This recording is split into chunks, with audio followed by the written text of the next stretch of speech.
Maranata, Senhor está vindo. 25 de fevereiro, Satanás last campanha. Yunan, até a última hora, e mesmo que você atende com o anticristo também, assim a hora acaba, hope anticristo alanta. Na saque no sa, que até a última hora. 1 Juan 2, versículo 18. O inimigo está preparando para sua last campanha contra a igreja. Ele esconde seu mês de tal maneira que a maioria da gente apenas por querer que existe. E muito mais menos não por convencer de sua assombrosa atividade e poder.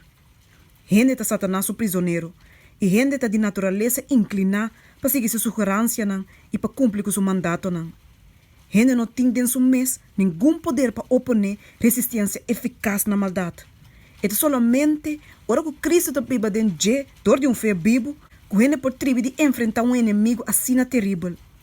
Todo outro meio de defesa está completamente em vano. É somente para meio de Cristo que Satanás o poder está limitar. Essa aqui é uma verdade muito importante que toda gente mestre compreender.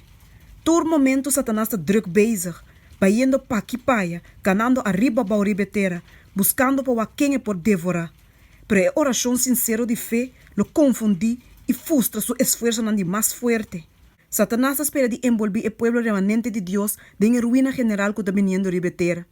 Segundo que a venida de Cristo está acercando, ele virá mais determinado e decisivo em seu esforço para derrotar o pueblo remanente. Homem na imuena lolanta, professando de ter algum luz novo ou alguma revelação novo, qual sua habilidade está para confundir e quitar a fé que tem de ponto de orientação bio.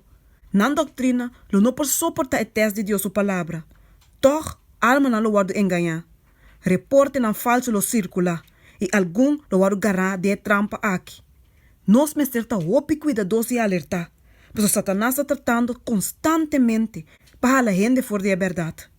Algum gente não tem nenhuma firmeza de caráter, não da maneira bala de semente e na muralha, não por guardo oprimir de qualquer forma imaginável. É debilidade aqui, é maneira indecisiva aqui, e é maneira inútil aqui, mestre guardo vencer. É verdadeiro caráter cristiano tem uma indomabilidade que não por guardo moldear ou derrotar de circunstâncias desagradáveis. É decir, incapaz de guardo vencer, conquistar ou derrotar.